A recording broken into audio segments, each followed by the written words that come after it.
అసలు డీఫై ఎందుకు పుట్టింది, దాని అవసరమేమొచ్చింది అది తెలియాలంటే మనం ఫైనాన్షియల్ ప్రపంచంలో జరిగిన మార్పులని ఓసారి చూడాలి. పదండి ఈ ప్రయాణాన్ని మొదలుపెడదాం. మొదలుపెట్టే ముందు ఒక్క క్షణం ఆలోచిద్దాం. మన డబ్బు వ్యవహారాలు అంటే ఈ ఫైనాన్షియల్ సిస్టమ్ అంతా నిజంగా ఎలా నడుస్తోంది? దీని రూల్స్ ఎవరు రాస్తున్నారు? డబ్బు అంటే ఏంటి? కాగితపు ముక్కలు లేదా స్క్రీన్ మీద కనిపించే అంకెలు మాత్రమే కాదు. అది నమ్మకం. మనం ఒక సిస్టమ్ను, దాన్ని నడిపేవాళ్లను నమ్ముతున్నాం కాబట్టే ఆ వ్యవస్థ నిలబడుతుంది. అంతా నమ్మకం మీదే నడుస్తుందన్నమాట. ఈ నమ్మకమనే ఒక్క పదం చుట్టూనే ట్రేడ్ఫై, సీఫై ఇంకా డీఫై తిరుగుతుంటాయి. ఈ మూడింటి మధ్య తేడా ఏంటో ఇప్పుడు వివరంగా చూద్దాం. ఈ నమ్మకంలో రెండు భాగాలున్నాయి. ఒకటి, మనం వాడుతున్న సిస్టమ్ కరెక్ట్గా పనిచేస్తుందని గ్యారంటీ.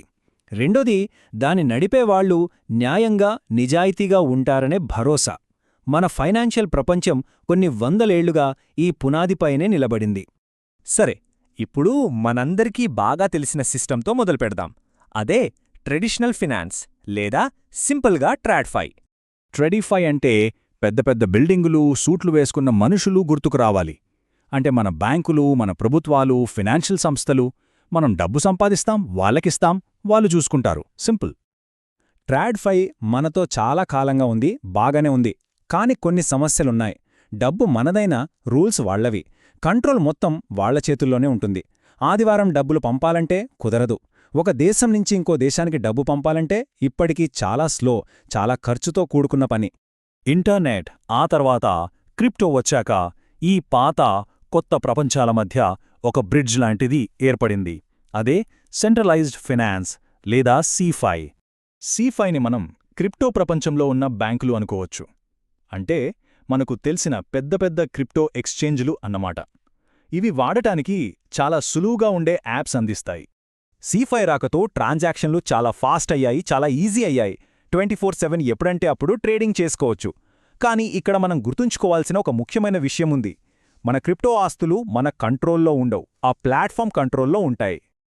క్రిప్టో ప్రపంచంలో ఇది చాలా ఫేమస్ మాట. Not your keys, not your money. అంటే సౌలభ్యం కోసం మన ఆస్తుల మీద కంట్రోల్, అంటే మన ప్రైవేట్ కీస్ను ఇంకెవరికో ఇస్తున్నాం. మళ్లీ కథ మొదటికే వచ్చింది.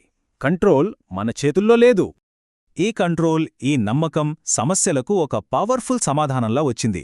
డీసెంట్రలైజ్డ్ ఫినాన్స్, అదే డీఫై. ఇది చిన్న మార్పు కాదు, ఇది మొత్తం ఆటనే మార్చేసింది. డీఫై వెనకున్న ఐడియా చాలా సింపుల్ అండ్ పవర్ఫుల్. ఇక్కడ మనం మనుషుల్ని గానీ, కంపెనీల్ని గానీ నమ్మాల్సిన పనిలేదు. మనం కోడ్ను నమ్ముతాం, అంతే. మధ్యవర్తుల్ని పూర్తిగా తీసేసి అన్నీ స్మార్ట్ కాంట్రాక్ట్ల ద్వారా ఆటోమేటిక్గా జరిగిపోతాయి. స్మార్ట్ కాంట్రాక్ట్లు అంటే పెద్ద కష్టమేం కాదు, చాలా సింపుల్. ఇలా జరిగితే అలా జరగాలి అని ముందే కోడ్ రాసి పెడతారు. ఆ కండిషన్ మీట్ అవ్వగానే పని ఆటోమేటిక్గా జరిగిపోతుంది. ఎవరి పర్మిషన్ అక్కర్లేదు, ఎవ్వరూ ఆపలేరు. డీఫైలో మన వాలెట్, మన ప్రైవేట్ కీస్ మన దగ్గరే ఉంటాయి. అంటే మన ఆస్తుల మీద పూర్తి కంట్రోల్ మనకే ఉంటుంది. ఎవర్నీ అనుమతి అడగాల్సిన పనిలేదు. కానీ ఈ స్వేచ్ఛతో పాటు ఒక పెద్ద బాధ్యత కూడా వస్తుంది. మన కీజ్ను మనమే జాగ్రత్తగా కాపాడుకోవాలి. అయితే ఈ డీఫై అనే ఐడియా రాత్రికి రాత్రే పుట్టుకురాలేదు. దీని వెనక కొన్ని ముఖ్యమైన సంఘటనలు, ఒక చరిత్ర ఉంది. అవేంటో చూద్దాం. 2008లో వచ్చిన ఆర్థిక సంక్షోభం పెద్ద పెద్ద బ్యాంకుల మీద నమ్మకాన్ని పోగొట్టింది. ఆ వెంటనే వచ్చిన బిట్కాయిన్ అసలు బ్యాంకులే లేకుండా డబ్బు పంపొచ్చని చూపించింది. ఆ తర్వాత ఎథీరియం వచ్చి స్మార్ట్ కాంట్రాక్ట్లతో డబ్బుకు రూల్స్ పెట్టొచ్చని నిరూపించింది. ఇక 2020లో వచ్చిన డీఫై సమ్మర్ అయితే ఈ రంగంలో ఒక విప్లవమే సృష్టించింది. చాలామంది డీఫై ప్రాజెక్ట్స్లో ఎక్కువ రిటర్న్స్ అంటే ఏపీవై చూసి వెంటనే ఇన్వెస్ట్ చేస్తారు. కానీ అది ఒక్కోసారి తప్పుదారి పట్టించొచ్చు. దానికంటే ముఖ్యమైనది టీవీఎల్ అంటే టోటల్ వాల్యూ లాక్డ్. ఒక ప్రాజెక్ట్లో ఎంత ఎక్కువ డబ్బు లాక్ చేసి ఉంటే జనానికి దానిమీద అంత నమ్మకం ఉన్నట్టు లెక్క. ఓకే, ఫైనల్గా ఒక్కసారి చూద్దాం. ట్రేడ్ఫైలో నమ్మకమనేది మనుషులు, సంస్థల మీద ఉంటుంది. సీఫై మనకు సౌలభ్యాన్నిస్తుంది, కానీ మన ఆస్తుల కంట్రోల్ను తీసుకుంటుంది. కానీ డీఫైలో నమ్మకం కోడ్ మీద ఉంటుంది మరియు పూర్తి కంట్రోల్ను మన చేతుల్లోనే ఉంచుతుంది. అంటే ఈ మొత్తం కథలో మనం అర్థం చేసుకోవాల్సిన ఒక్క విషయమేంటంటే, పాత ఆర్థిక వ్యవస్థలో దెబ్బతిన్న నమ్మకానికి ఒక టెక్నాలజీ రూపంలో వచ్చిన సమాధానమే ఈ డీఫై. డీఫై నమ్మకాన్ని మనుషుల నుండి కోడ్కు మార్చింది. అంతా బానే ఉంది. కాని అప్పుడు మన ముందు ఒక కొత్త ప్రశ్న నిలుస్తోంది.